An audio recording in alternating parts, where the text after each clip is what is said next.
हर विभाग का अधिकारी भ्रष्टाचार में लिप्त हो है। ऊर्जा विभाग में भ्रष्टाचार है, जल विद्युत निगम में भ्रष्टाचार है, आप पीडब्ल्यूडी में देखिए उसमें भ्रष्टाचार चरम पर है।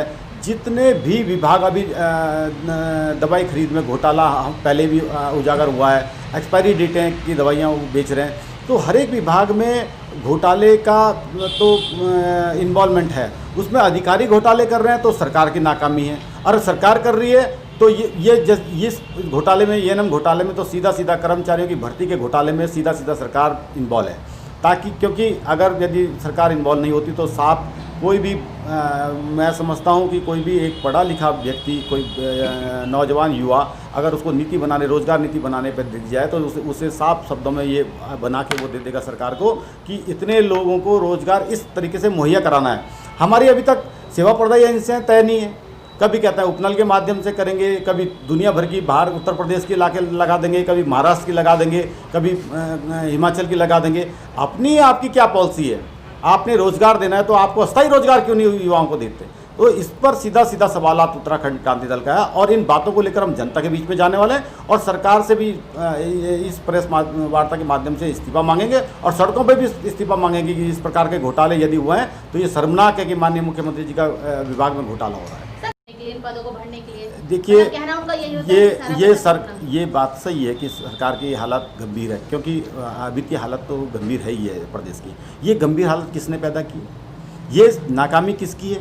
सरकार, हमारे पास केवल शराब से पैसा वसूलने का काम हमारा रहेगा क्या? हमारे पास इतना समृद्ध प्रदेश है, उसकी पॉलिसी नीति कौन निर्धारण करेगा? आप पर्यटन से हमारे राजस्व को नहीं बढ़ा पाए, आप हमारे माइनिंग से जो खनन था उससे नहीं बना पाए, पर्यावरण से हम बहुत सारा राजस्व हमें मिलना चाहिए था, जल विद्युत परियोजनाओं से हमें बहुत सारा वित्त मिलना चाहिए था। इन बातों पर आपने किया नहीं। अब कोरोना के काल में हो सकता है आपका खजाना खाली हो गया वो, और कोरोना में भी ऐसा पब्लिक के लिए तो मुझे कुछ दिखाई नहीं देता।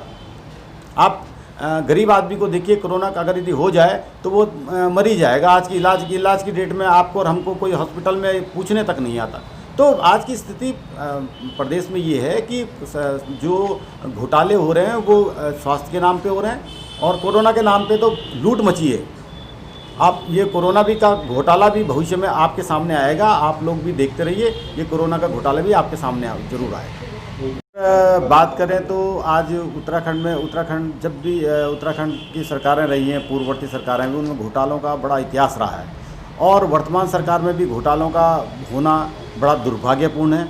और अत्यंत मतलब ये लगा लिए कि देवभूमि पर ये दाग जो था वो अब निरंतर चलता आ रहा है, और माननीय मुख्यमंत्री जी के विभाग में एएनएम घोटाला होना, इस बात की पुष्टि हो गई है कि वहाँ घोटाला हुआ है।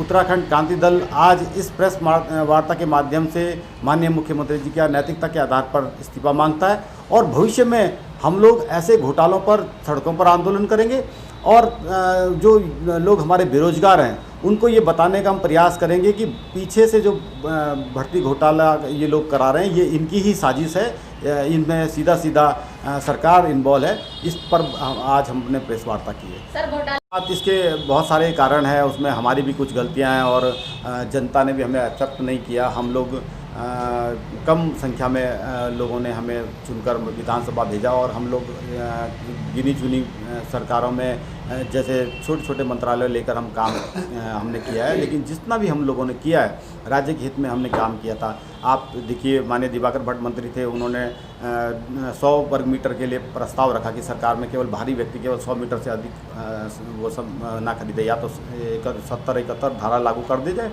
या तो 100 वर्ग मीटर इसको कर दिया जाए। आने वाले दिन में यूकेडी किस तरीके से उभरेगी सर? देखिए, हमारे पास आज की डेट में देखिए, जैसे ही कोरोना काल शुरू हुआ, आपको मैं बता दूं, शिक्षा विभाग में सबसे बड़ा घोटाला हुआ। इन्होंने अपने स्कूलों में सहायक नियुक्त कर दिए, अपने ही कार्यकर्ताओं को, भाजपा के कार्यकर्ता सारे नियुक्त हुए हैं उसमें, और अलग अलग एजेंसियों के माध्यम से हुए हैं, पीआरडी के माध्यम से हुए हैं, उपनल के माध्यम से हुए हैं, और उस घोटाले को भी हम आपके बीच में लाना चाहते हैं। उसमें बस आप पकने ही वाला है वो घोटाला। वो उत्तराखंड क्रांति दल, मैं पुष्टि करता हूँ कि वो इस कार्यालय में कि वो घोटाला हुआ है। उन्होंने अपने कार्यकर्ताओं को नौकरियाँ दी हैं, और वो कोरोना काल में दी हैं। तो एक तरफ तो कोरोना काल चल रहा है, आपको इस तरह की नियुक्तियां नहीं करनी चाहिए। आपने शिक्षा विभाग में नियुक्तियां कर दी, आपने अन्य विभागों सेवा प्रदाय, आपको मैं सही बताऊं कि आप आज ही उसको लगा लीजिए, मंडी निदेशक को फ़ोन लगाइए, वहाँ एक भर्ती घोटाला अंजाम दे रहे हैं वो, और हमने उसमें सैकड़ों लड़कों के हमें पता, जैसे हमें पता लगा हमने एप्लीकेशन भेज दी। सर जब तो प्रश्न किया जाता है ना सरकार का कहना होता है कि